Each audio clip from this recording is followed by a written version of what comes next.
First of all, you paper-handed mother.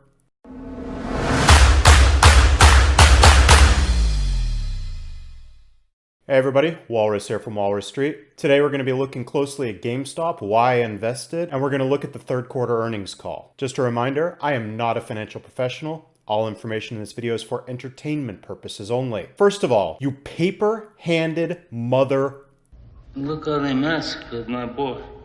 What was that sell-off? The short squeeze play on GameStop was not a third quarter earnings play. It was a fourth quarter, next year, next March. That was when it was going to be booming. And instead there's like some random 20% sell-off? GameStop investors are the least loyal people in the world. You've got Tesla that comes out with good news, bad news, it doesn't matter. And all Tesla shareholders are basically like golden retrievers lapping up everything their owner Papa Musk says. Oh, we've got a 9-month backlog on Model 3 pre-orders prepaid.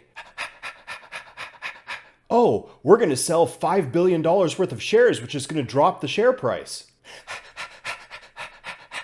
But GameStop share owners see an earnings call that has a price beat on the loss per share expected during COVID, and it shows a restructuring and like 250+% in online sales increases. And GameStop owners are like, nah, get rid of it right now. It's gone. I don't want it in my portfolio anymore. Look, this stock is still a buy. It is undervalued as heck right now, and it's not going to be dropping anymore. If you want in, this is your point. Get in now and go for a ride. Remember my 4 questions before investing in a stock. Who's in charge? What's the product? What are the financials? Who else is involved? I covered most of this in my weekly video in brief on Sunday, so I am going to breeze through this. George Sherman is the CEO. He has previous experience at Target, Best Buy, and a Verizon retailer. He has experience with retail. He has experience with electronics. He knows what he's doing. That's not the one that interests me. The person that interests me is Ryan Cohen. He was the founder. He started Chewy, an online seller. He competed with Amazon head-to-head effectively 2 years ago. He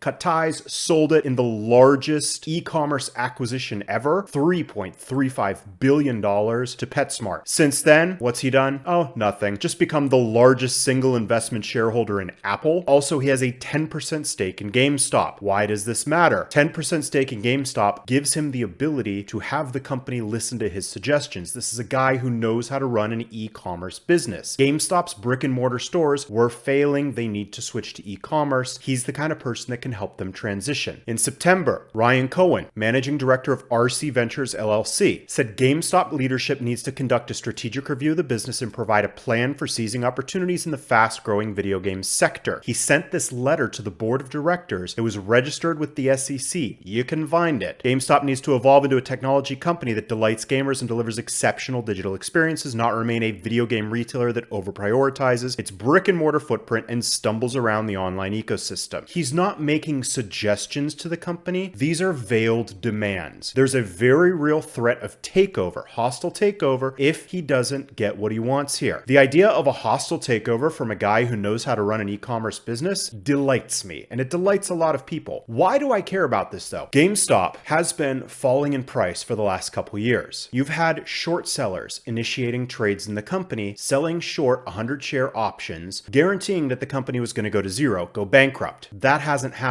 Those shorts are going to start to be forced to either be purchased out or exercised, which is then going to drive up the share price of the company. This is going to happen. This is an article from Barron's. Short selling interest for the stock is near peak levels at 67.5 million shares sold short, higher than the figure for shares outstanding at 65.2 million. If an investor owns a stock and lends the shares to short sellers who then sell the shares to someone else, there could be double counting of ownership. This makes the report of institutional ownership exceed 100%. It's not just a little over 100%. This stock is shorted up to the tune of like 160%. This is a Reddit post, and it's a very, very detailed post if you have time to go through it. It's called The Real Greatest Short Burn of the Century, Part 3, GME Infinity War. Stupid title, great analysis. A $3 billion market cap, not even 0.5 times their revenue, would already leave GameStop at $46 a share. Going back to their 2013 peak at around $6 billion market cap would leave them almost $100 a share already. already. This is undervalued. Right now, after the sell-off after earnings, we're trading above $13 a share. Not much has changed. If you look at Best Buy, in their earnings a couple weeks ago, their e-commerce sales soared. Walmart and Target's e-commerce sales soared. E-commerce is where it's at. What was holding GameStop back before? Their retail locations, the leases that they were paying on them, the stores that were losing money in their locations. The company is shedding all of that. Shorting happens on margin accounts. It's not your money, it's the brokerage. If you're losing enough money to go into what's called a house call, it essentially forces you to cover the position. If you drive the price up, you force short positions to either cover or double down. The case of GameStop is extremely interesting because there's over 100% short interest, meaning there are more shorts than volume. This is the squeeze. It happens slowly over time. On their LinkedIn, they're changing their logo, their new slogan. GameStop is the cultural hub that exists to unite the world of gaming. They're hiring web designers. They're hiring directors of sales for online e-commerce. This is the direction they're heading in. Also, they're branching out. If you think of GameStop previously, you think of console sales, Xbox, PlayStation, Switch. It's more than that. They're branching into PC gaming and they're branching into peripherals targeted at gamers. There's a partnership with Vizio TVs. They're going to be selling high refresh rate TVs for gamers playing FPS games where refresh rate kind of matters. Let's get on to their earnings call. Let's get into the financials of the company. Few things I want to highlight. Now, the CEO. The third fiscal quarter represents a key pivot point, our trajectory to stabilize, optimize, and transform GameStop. This is the type of corporate stuff you hear all the time, but this has been their focus for the last 2 years. They're streamlining the company, optimizing it, and transforming it into an e-commerce competitor. There was an adjusted loss of 53 cents per share. This is expected. However, the projected loss per share was actually 85 cents. So they ended up beating that by 32 cents. We saw 257% growth in our e-commerce sales versus the prior year, reflecting investments during the year that enhance our omni-channel capabilities. In this report, they use omni-channel.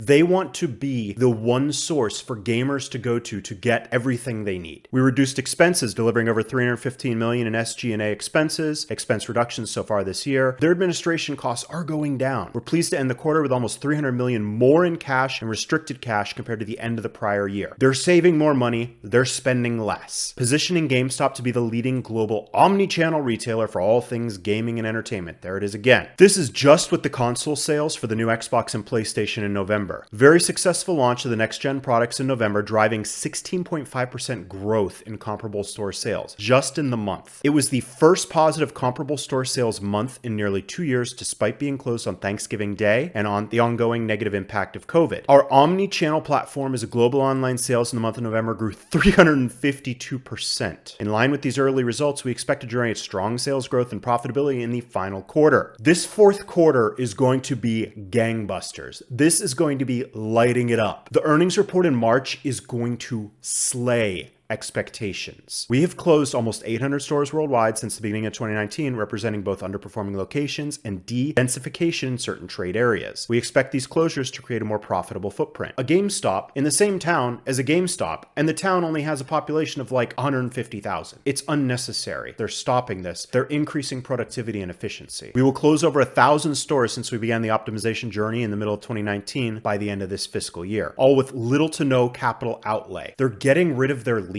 without having excessive penalties for it. They're ending the period with $603 million of cash and restricted cash, 300 more than the previous year third quarter. As a result of the continued strength of the balance sheet, we enhanced our capital structure with the announcement of voluntary early redemption of $125 million for approximately 63% of our outstanding notes due in 2021. 63% of their 2021 debt. They're paying it off early. This is going to give them the opportunity to pay for enhancement of the e-commerce next year because they're not going to be paying on their debt repayments. Instead, they're going to be paying into development of the e-commerce sector. We reduced the overall debt on our balance sheet by almost $600 million. We purchased 38.1 million shares since the spring of 2019, approximately 37% of the shares outstanding at the time, at a weighted average price of $5.21. The company took shares off the market by doing a stock buyback. Several times in this report, the CEO and the CFO say they don't need money. They have surplus cash. They've paid off debt in advance into next year. Separately today, we've also filed a shelf registration statement and established related optional aftermarket program to offer and sell up to $100 million of additional common stock. As I noted several times this year, we're extremely pleased with the results we've achieved to strengthen our balance sheet and advance our strategic objectives. They're filing the paperwork to offer more shares. Why would they do this if they're financially stable? If they already did stock buyback, if they've been paying off debt, why would they be opening the opportunity to fundraise more shares? They know the short squeeze is coming. They know the share price is going to be shooting up, and they want the option to sell shares once the share price goes sky high. That is an efficient way to raise money for your business. On Simply Wall Street, we've got high future, high health. This is a financially healthy company with a strong future. Now, if we scroll down to the debt graph, you can see their debts are pretty low. Their debt is well covered by their operating cash flow. Let's take a look at the charts. You can actually see GameStop is using this 50-day moving average as a bit of a support. When I bought my 100 shares, I also sold a couple of put credit spreads for a 2-week expiry on 12/18. I sold them at $12, $13. The reason I did that is because of the 50-day MA. And you can see even right now, despite that huge 20% sell-off, paper